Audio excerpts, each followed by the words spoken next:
Right now, one number is everywhere. 67. You've seen it. On screens, in headlines, in conversations. Why? Why this number? Why now? It's not math. It's not logic. And no, it's not random. History shows this keeps happening. At certain moments, numbers stop being neutral. They turn into signs. Before 67, it was 6666. Before that, 7. Before that, entire societies reorganized their lives around numbers. In this episode, we explore why numbers keep hijacking human minds, and what 67 reveals about us today. I'm Alex, and I'll be your historian for this journey. Let's begin. When societies feel unstable, numbers stop being neutral. They turn into signs. Do you know why? In late antiquity and the early Middle Ages, one number stood out, 666. In the book of Revelation, it was called the number of the beast, and that was enough. Yes, that alone was enough. Across medieval Europe, people avoided it. Buildings skipped it. Prices went from 665 straight to 667. Entire communities reorganized themselves around a number. Not because it was proven, but because life was fragile. Most people didn't know if they would eat tomorrow. Harvests depended on rain. Disease came without warning. Faith was often the only way to make sense of chaos. In that world, numbers didn't explain reality. They helped contain fear. Every avoidance reinforced the belief. Every whispered warning spread it. 6, 6, 6. The number didn't control people. People gave it power. So when uncertainty rises, why do humans turn numbers into signs of danger? And can numbers carry the opposite instead? Order, comfort, reassurance?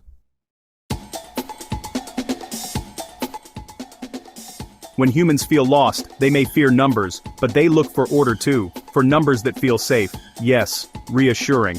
That's where 7 comes in. In ancient cultures, from Mesopotamia to Judaism and Christianity, 7 became the number of completion. 7 days of creation, 7 virtues, 7 sins, 7 heavens. Unlike 666, 7 didn't warn. It comforted. It told people the world had structure. That chaos had limits. That time itself followed a rhythm. In agrarian societies where survival depended on seasons and cycles, a complete number made life feel predictable. 7 didn't describe reality, it organized it. The same way dangerous numbers carry fear, perfect numbers carry meaning. They become signs of balance, of order, of control. 7 didn't just calm fear, it promised structure. But when order becomes absolute, what happens when time itself turns into a deadline? Can a number stop the future? Sometimes, a number doesn't just mean something, it freezes everything. Around the year 1000, many Europeans believed the end was near. Not everywhere, not all at once, but enough for it to matter. Sermons warned of Judgment Day. Chronicles spoke of signs. The number itself became destiny. People stopped planning. Some abandoned work. Others gave away wealth. Why prepare for a future that might not exist? The date turned into a countdown. In reality, nothing happened. The world didn't end. But behavior changed. And that's the key. A number had compressed the future into a single moment. And when the future collapses, so does rational planning. Nothing happened. But history moved. So if a number could freeze an entire society once, what happens when numbers return in moments of shock?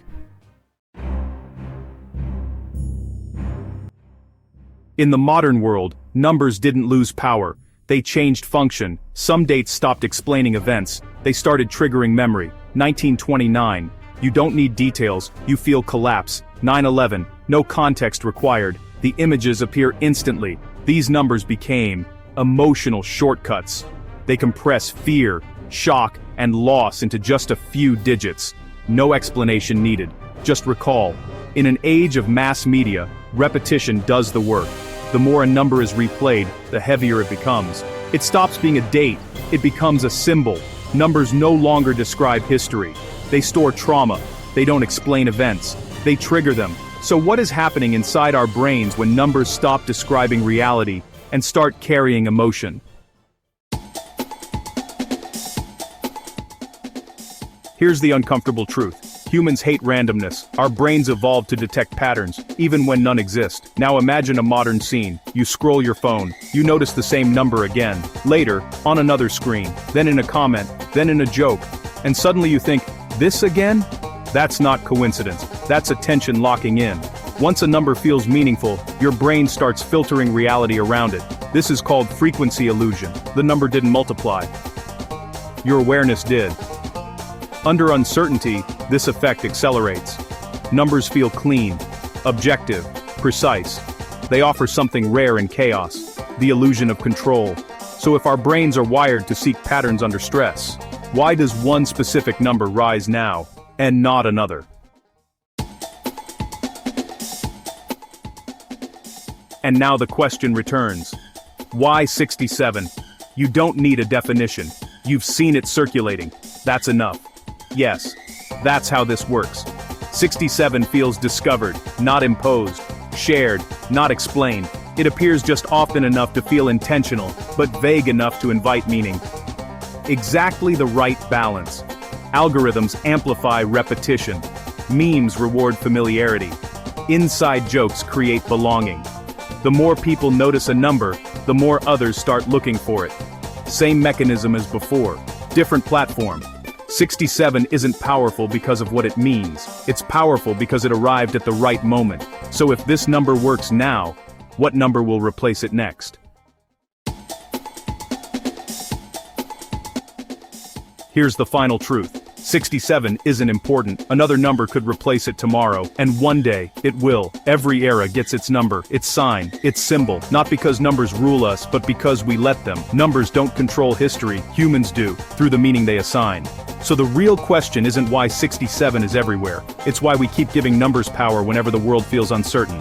67 isn't important. What it reveals about us says a lot. History isn't finished. Stay curious.